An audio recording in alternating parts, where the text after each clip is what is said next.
Assalamualaikum warahmatullahi wabarakatuh. Perkenalkan, nama saya Nupia. Saya perwakilan dari kelompok 9 ingin mempresentasikan hasil PPT dari makalah kami yang berjudul Pemeliharaan Manajemen Sumber Daya Manusia.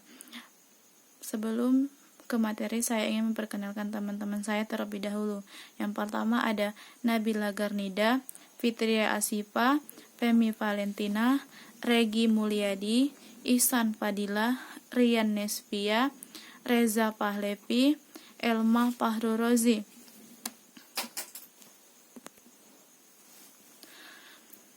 Pengertian pemeliharaan karyawan.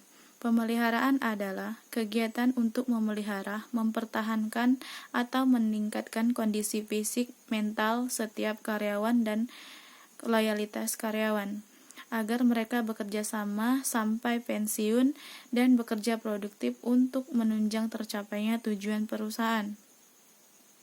Yang kedua adalah asas-asas pemeliharaan karyawan, yaitu dibagi menjadi 6. Yang pertama, asas manfaat dan efisien. Yang kedua, asas kebutuhan dan kepuasan. Yang ketiga, asas keadilan dan kelayakan. Yang keempat, asas peraturan legal. Yang kelima, asas kemampuan perusahaan.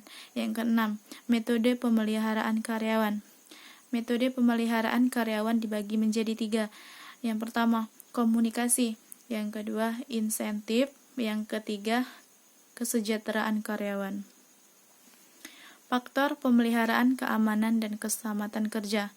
Yang pertama, kemanusiaan. Yang kedua, peraturan pemerintah. Yang ketiga, ekonomi. Ada 3 macam yang dilakukan perusahaan dalam pemeliharaan kesehatan manajemen sumber daya manusia. Yang pertama, penyediaan poliklinik khusus milik perusahaan. Penyediaan dokter perusahaan. Yang ketiga, pemberian asuransi kesehatan penggantian biaya pemeliharaan kesehatan. Tujuan dari sistem manajemen keselamatan dan kesehatan kerja. Yang pertama, sebagai alat mencapai derajat kesehatan tenaga kerja setinggi-tingginya, baik buruh, petani, nelayan, pegawai negeri, ataupun pekerja bebas. Yang kedua, memberi perlindungan kepada masyarakat sekitar perusahaan agar terhindar dari bahaya pengotoran bahan proses industrialisasi yang bersangkutan, dan perlindungan masyarakat luas dari bahaya. Pedoman penerapan sistem manajemen keselamatan dan kesehatan kerja dibagi menjadi 2, yaitu menetapkan kebijakan keselamatan dan kesehatan kerja dan menjamin komitmen terhadap penerapan sistem manajemen 3K. Yang kedua, merencanakan pemenuhan kebijakan tujuan dan sasaran penerapan keselamatan dan kesehatan kerja. Sasaran yang hendak dicapai oleh keselamatan dan kesehatan kerja. Tumbuhnya motivasi untuk bekerja secara aman. Yang kedua, terciptanya kondisi kerja yang tertib, aman, dan menyenangkan.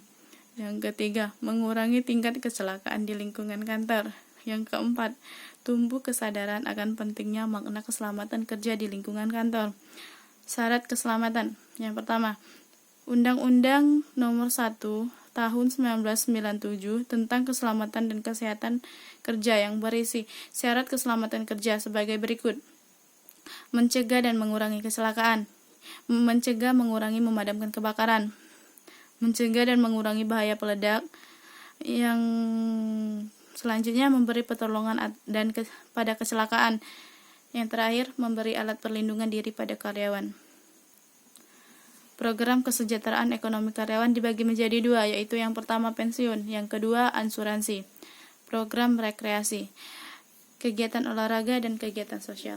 Itulah hasil dari presentasi PPT kami. Saya akhiri. Wassalamualaikum warahmatullahi wabarakatuh.